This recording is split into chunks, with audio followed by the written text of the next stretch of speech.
UK-Africa Partners for Opportunities business meeting. Let's listen in. Nairobi's Westgate shopping centre, to last year's horrific truck bombing in Mogadishu and March's Al-Qaeda attacks in Burkina Faso. Whether in Europe or Africa, non-state actors are threatening our lives and radicalising our people. And today, malign state activity is on the rise, from cyber attacks on national infrastructure and institutions to the use of chemical weapons on the streets of the UK and Syria. While free trade and globalisation have brought huge benefits, they have not been felt by everyone, and too many of our citizens fear that they will be left behind. From the great financial crisis of 2008 to the advent of artificial intelligence replacing human labour, people are questioning the model of economic development we seek to defend. And as we face such troubling questions, the capacity for governments old and new to provide the answers is being challenged. For some, the solution lies in seeking to halt or reverse change, undermining the institutions of global cooperation, rebuilding the barriers to trade, viewing global competition as a zero-sum game. I disagree, because these are not challenges faced by a single nation alone. The ideology that inspires vicious terrorist attacks does not respect borders. A chemical weapons attack does not only harm its victims, but weakens the rules that protect us all from such behaviour. In a more connected world, we must all deal with the consequences, for good and ill, of increased mobility, not just of people through migration flows, but also of money, of data, of ideology. And we should recognise that competition and cooperation are not opposites. They can be mutually reinforcing. So now is the time for the nations of the world to come together, to cooperate, to view international competition as a process through which both sides can benefit, to work as partners, sharing our skills, our experience and our resources to tackle the challenges we face, to contain and direct the forces shaping the world, and to deliver prosperity, security and success for all our people. This week I'm visiting 3 countries, South Africa, Nigeria and Kenya, that I regard as key partners in achieving this goal. With thriving democracies, strong international ties, including through the Commonwealth, and fast-changing economies, they are typical of 21st century Africa. An Africa very different to the stereotypes that dominated previous centuries, and that some people still believe even today. In 2018, 5 of the world's fastest-growing economies are African. The continent's total GDP could well double between 2015 and 2030. By 2050, a quarter of the world's population and a quarter of the world's consumers will live here. From the Western Cape to the Mediterranean come stories of increasing stability, growth, innovation and hope. South Africa, for so long blighted by the evils of apartheid, is free, democratic and home to one of the continent's largest economies. In Côte d'Ivoire, United Nations peacekeepers have gone home and GDP is growing 3 times faster than in Europe. And Ethiopia, for a generation of British people often associated only with famine, is fast becoming an industrialised nation, creating a huge number of jobs and establishing itself as a global destination for investment. Yet in a situation familiar to nations around the world, progress has not been uniform. As well as emergent democracies and growing economies, Africa is home to the majority of the world's fragile states and a quarter of the world's displaced people. Extremist groups, such as Boko Haram and Al-Shabaab, are killing thousands. Africa's ocean economy, 3 times the size of its landmass, is under threat from plastic waste and other pollution. Most of the world's poorest people are Africans, and increasing wealth has brought rising inequality, both between and within nations. For example, much of Nigeria is thriving, with many individuals enjoying the fruits of a resurgent economy. Yet 87 million Nigerians live on less than $1.90 a day, making it home to more very poor people than any other nation in the world. Achieving not just growth, but inclusive growth, is a challenge faced by governments in the UK, Europe, North America, and beyond. And as African economies become more successful, it is an issue that is being confronted here too. Because in the years ahead, demographic change will present further economic challenges and opportunities for this continent. Before arriving here this morning, I visited the ID Umkizi Secondary School in Gugulethu. The teenagers I met there were an inspiration, full of ideas and enthusiasm about their own futures, full of pride about the future of their country and their continent. And it's an outlook they share with so many Africans, 60% of whom are aged under 25. Such a young population represents a phenomenal level of human capital and potential. With their innovation, dynamism, and creativity, Africa's young people could enrich not only this continent, but the world economy and society at large. But to make the most of this promise, it needs to be properly harnessed. Between now and 2035, African nations will have to create 18 million new jobs every year just to keep pace with the rapidly growing population. That's almost 50,000 new jobs every single day, simply to maintain employment at its current level. That would be a huge challenge for any continent, let alone one where economic growth is still fragile and markets are still developing. And it is indicative of the need to redouble our efforts to ensure the forces shaping our world deliver for all our people. Because the challenges facing Africa are not Africa's alone. It is in the world's interest to see that those jobs are created, to tackle the causes and symptoms of extremism and instability, to deal with migration flows and to encourage clean growth. If we fail to do so, the economic and environmental impacts will swiftly reach every corner of our networked, connected world. And the human impacts, from a loss of faith in free markets and democracy as the best way to secure global growth and human rights, to greater conflict and an increased susceptibility to extremism, will be similarly global. That is why I want to create a new partnership between the UK and our friends in Africa, one built around our shared prosperity and shared security. As Prime Minister of a trading nation whose success depends on global markets, I want to see strong African economies that British businesses can do business with in a free and fair fashion, whether through creating new customers for British exporters or opportunities for British investors. Our integrated global economy means healthy African economies are good news for British people as well as for African people. That's why I'm delighted that we will today confirm plans to carry over the European Union's Economic Partnership Agreement with the Southern African Customs Union and Mozambique, once the EU's deal no longer applies to the UK. As a Prime Minister who believes both in free markets and in nations and businesses acting in line with well-established rules and principles of conduct, I want to demonstrate to young Africans that their brightest future lies in a free and thriving private sector, one driven and underpinned by transparency, high standards, the rule of law and fairness. Only in such circumstances can innovation truly be rewarded, the potential of individuals unleashed, and societies provided with the opportunities they want, need, and deserve. And as Prime Minister of a global nation, I'm all too aware that our domestic security is reliant on stability worldwide, not just in our immediate neighbourhood.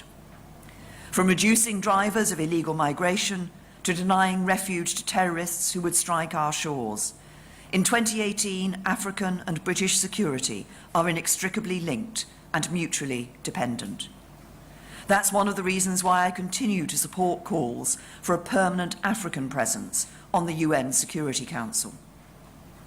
So, of course, there is an element of national self-interest in what I'm proposing.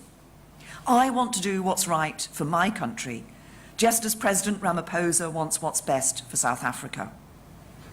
And I see no distinction between national self-interest and global cooperation. For when the multilateral system works, it does so on behalf of nation states and our people, allowing us to harness the best we each have to offer, preventing the large dominating the small, and reinforcing fairness, transparency, and the rule of law.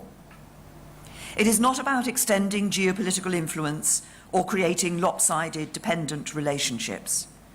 It is about the UK seeking to work more closely with the more than 50 nations of Africa to deliver our shared security and prosperity, and through this, strengthening a global system that is capable of delivering lasting benefits for all. At the very heart of that partnership should be job creation. Every African leader I speak to identifies jobs as the #1 demand of their people and their greatest political priority. Indeed, it is also at the centre of my agenda in the UK. It is the private sector that is the key to driving the growth that will deliver those jobs, transforming labour markets, opening up opportunity, and unleashing entrepreneurial spirit. And the UK has the companies that can invest in and trade with Africa to do just this. However, for a variety of reasons, the private sector has not yet managed to deliver the jobs and investment that many African nations need. So I want to put our development budget and expertise at the centre of our partnership as part of an ambitious new approach, and use this to support the private sector to take root and grow. And I can today announce a new ambition.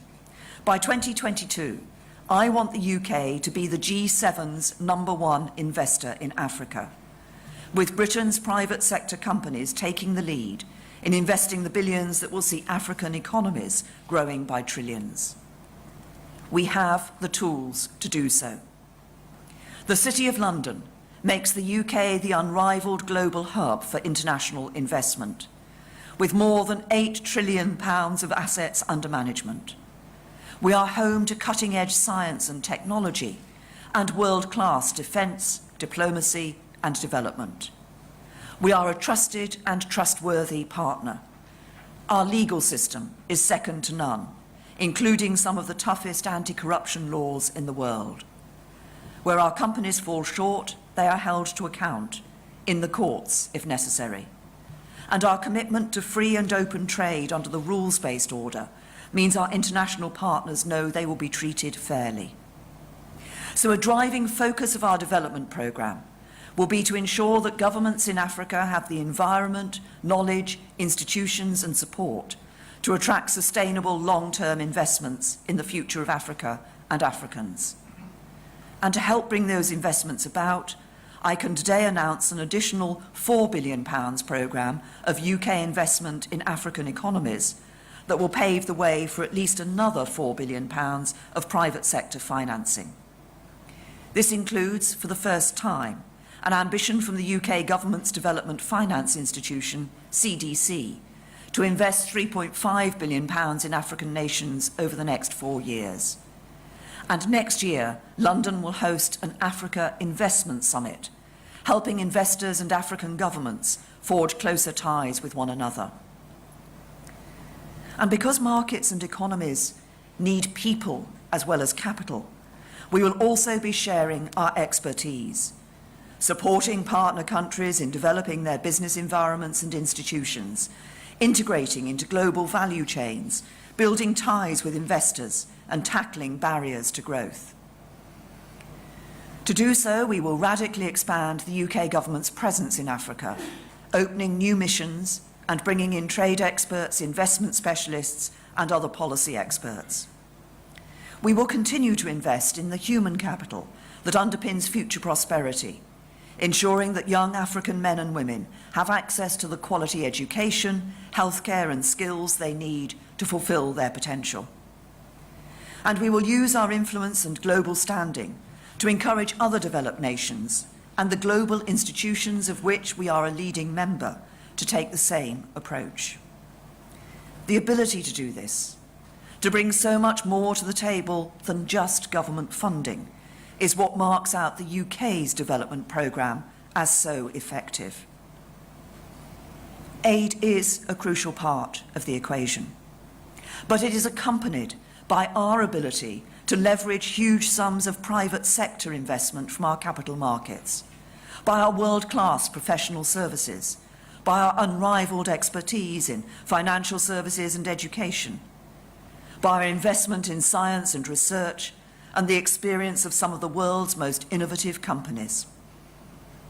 And it is all underpinned by our respected legal system, regulatory standards and values. British investors respect ethical practices, comply with local laws, contribute to local economies, and build long-term local capability. So while we cannot compete with the economic might of some foreign governments investing in Africa, what we can offer is long-term investment of the very highest quality and breadth, something that will deliver more for Africans for longer, and which can only be achieved when the government and private sector work together. At the same time, investment cannot be attracted nor growth achieved in the absence of security and the stability it brings. So we also need to target our development assistance to build that stability and tackle the drivers of fragility. By 2030, 80% of the world's extreme poor will live in fragile states. Even in countries considered relatively stable and prosperous, pockets of fragility persist. The UK is already providing support for African governments that are meeting this challenge head-on. Nigerian troops on the front line against Boko Haram have received specialist training from Britain. Counter-terror operations in Mali are being supported by British Chinook helicopters. British troops in Kenya have trained African Union peacekeepers heading for Somalia, while also working with international partners to reform the Somalian security forces for the long term. UK law enforcement works hand in hand with their counterparts across Africa to tackle the destabilising menace of organised crime, from people traffickers to drug smugglers. But the answer to security challenges is not purely military or operational. It is also political. The new partnership I am proposing means working with African leaders who are driving progress, taking on the political challenges and vested interests to ensure that benefits flow to all their people. And it means building strong institutions and helping to build trust between those institutions and the people who are governed by them. Because it is from these institutions, the building blocks of nation states, that all the benefits I have described today ultimately flow. Without the stability and certainty provided by reliable legal systems, enforceable contracts, recognised standards, and so on, it is impossible for responsible private sector companies to make long-term investments. It is impossible for economies to create sufficient numbers of skilled jobs.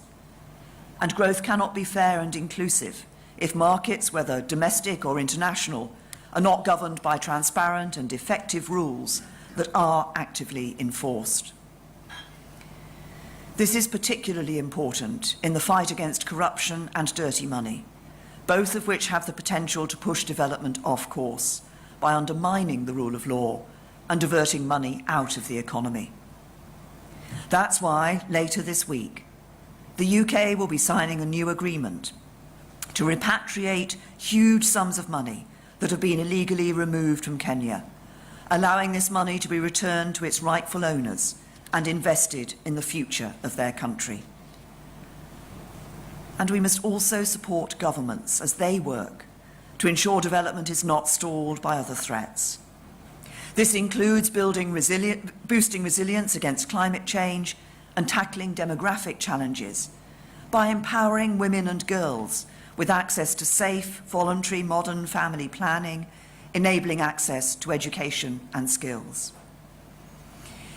In setting out this new partnership with Africa, I'm making a broader proposition for how we will use our development assistance across the world led by my excellent International Development Secretary, Penny Mordaunt.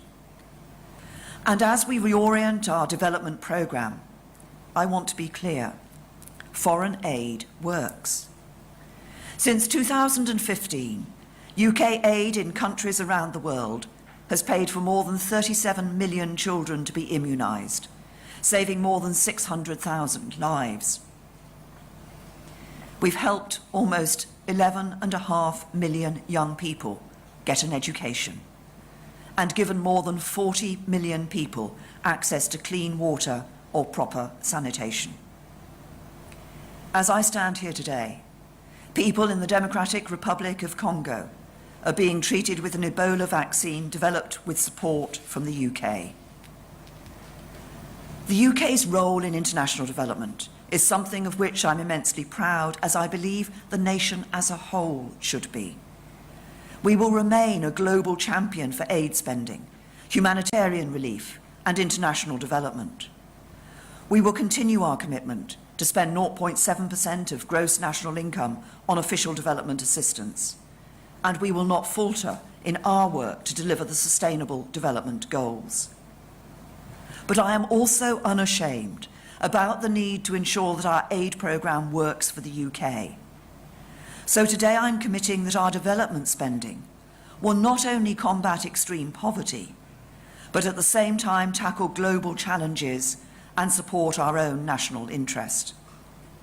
This will ensure that our investment in aid benefits us all and is fully aligned with our wider national security priorities.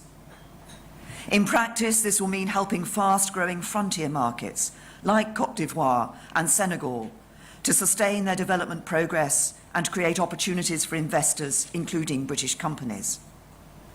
It will also mean supporting countries and societies on the front line of instability in all of its forms. So we will invest more in countries like Mali, Chad and Niger that are waging a battle against terrorism in the Sahel, including by opening new embassies in Niger and Chad and having a much larger presence in Mali. We will do more with countries like Jordan, who are facing the threat of Daesh's dispersal and the burden of the tragic conflict on their border with Syria, and to reinforce democracies facing state-based threats, as we recently did through our Western Balkans summit. We will use our aid programme to support a major new crackdown on illicit finance and organised crime, deploying expertise in financial centres around the world, and increasing our work with law enforcement to return more of the billions of dollars that have been stolen from countries in Africa and elsewhere. And we will invest more resources into countering illegal migration, modern slavery, and trafficking in people. These new priorities will represent a fundamental strategic shift in the way we use our aid programme, putting development at the heart of our international agenda, not only protecting and supporting the most vulnerable people, but bolstering states under threat, shaping a global economy that works for everyone, and building cooperation across the world in support of the rules-based system. And we will use our future spending plans to set out these proposals in more detail. True partnerships are not about one party doing unto another, but states, governments, businesses and individuals working together in a responsible way to achieve common goals. Delivering such long-term success will not be quick or easy, but I am committed to Africa and committed to using every lever of the British government to support the partnerships and ideas that will bring benefits for generations to come.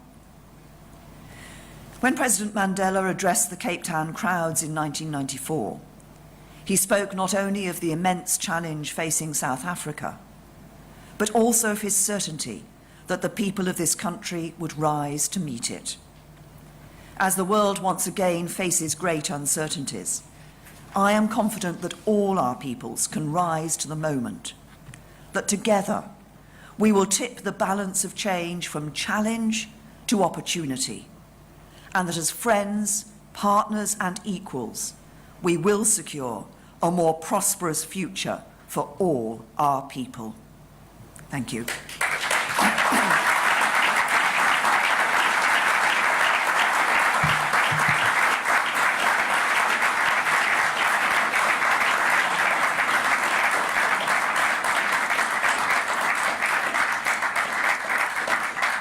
I will just take a few questions from the media. Harry.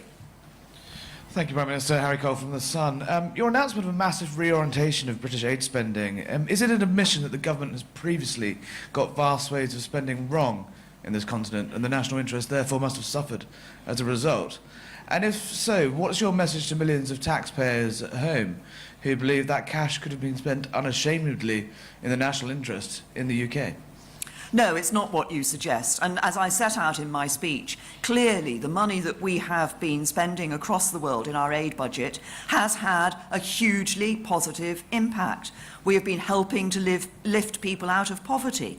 We have been helping, as I said, to ensure that young people, particularly girls, get education who wouldn't have that opportunity were it not for what the United Kingdom has been doing. But what I do see and what I've announced today, is that as we look forward, as we look ahead to the challenges that we face, I think it is right that we set out this new ambitious partnership, that we set out this new strategic approach to our development aid that says we will continue to be helping to lift the vulnerable, the most vulnerable out of poverty. But alongside that, we will be using our aid money to ensure that long-term stability that will actually be in everybody's interests, because it's important that we see economies grow and flourish, jobs created for people, stable governance, so that people are not just lifted out of poverty, but have that long-term future and opportunity. And that's what the UK aid budget will be doing. Ben? Yes, thank you very much, Prime Minister. Many people might ask, though, since we are in sub-Saharan Africa, surrounded by these burgeoning economies with very fast growth rates, why are we spending the same amounts of money, even in this new way, at all on these countries? Shouldn't there be other things that we could be spending this aid money on?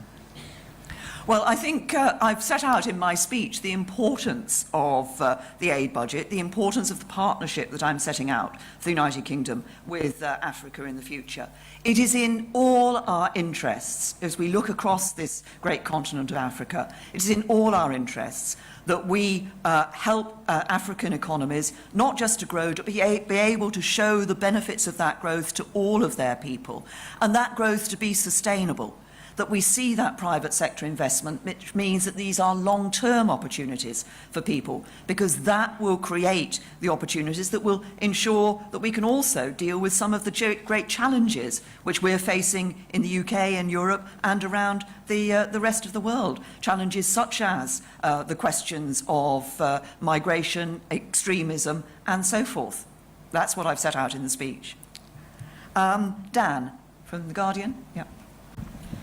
Hi, I just want to follow up from Harry's question on aid. Can you just sort of give some examples of how far the aid programme will reorient as a part of the sort of national security precondition that you've suggested? Will we see a big shift in spending, and onto what? Can you give any idea what kind of programmes are good programmes and what kind of programmes the UK should stop spending on?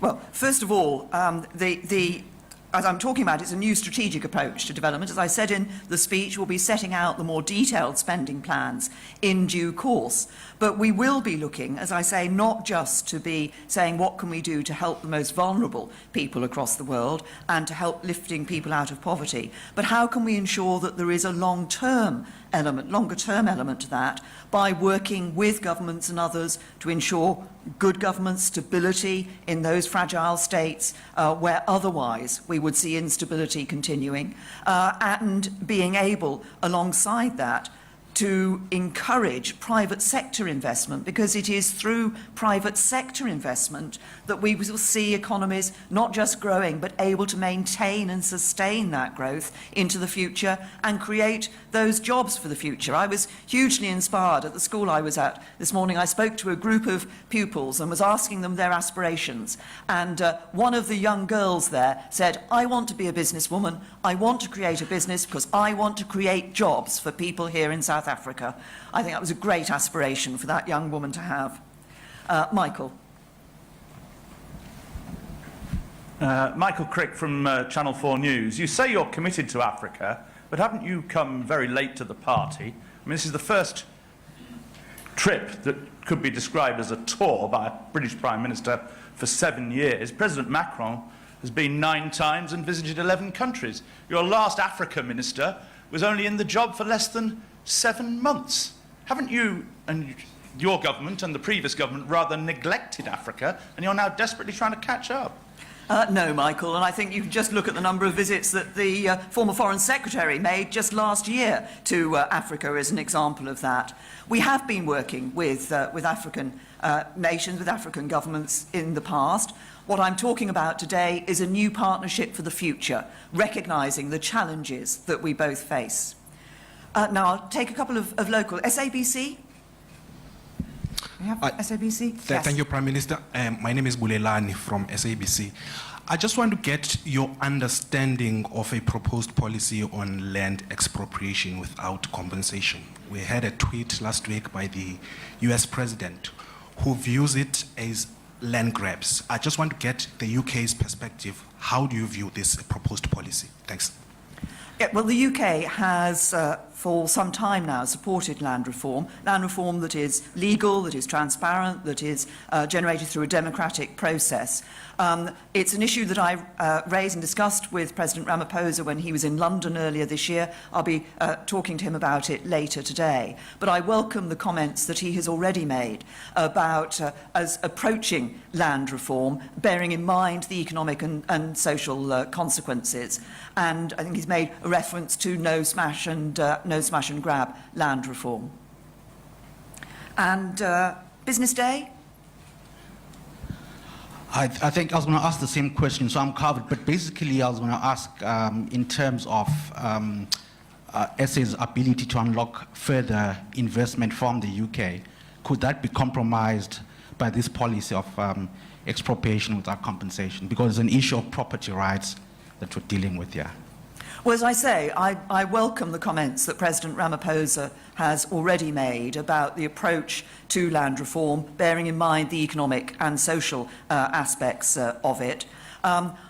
I believe that we have a real opportunity to unlock. We already see significant investment from the UK here in South Africa, but I think there are real opportunities for the future. I'm pleased that I've brought a significant business delegation with me here and across a wide range of business activity, from financial services to agricultural products and manufacturing and infrastructure and various technology companies as well.